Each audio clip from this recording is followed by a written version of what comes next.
Alright, this is my solution for power steering reservoir. So I 3D printed a bracket out of ASA to hold the Volkswagen original reservoir. So these are the same type of V-shaped slide in.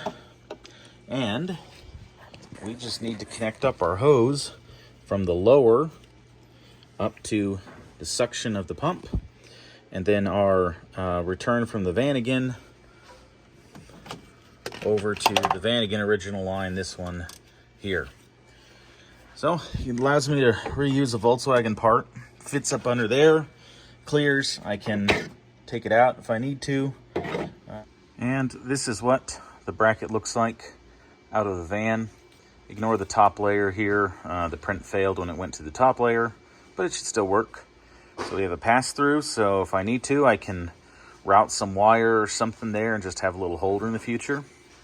And then down the bottom side, there's a bunch of little macaroni-shaped passages in there that allow me to put a bunch of zip ties in. So I can use this when it's hanging over here to help secure wires and things that need to run from side to side.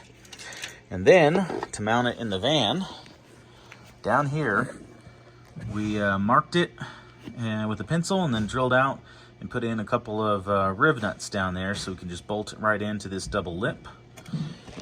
So hopefully this works out pretty good. ASA should be high enough temperature for an engine bay for this.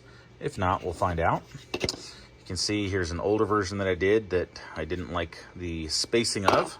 And here's the very first version that I did that I thought I might bolt it up somewhere over here before realizing I didn't like that either.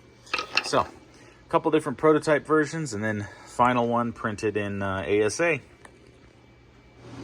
And this is with our low pressure suction hose installed and our return from the front. So that is all complete and just needs fluid in it and a belt.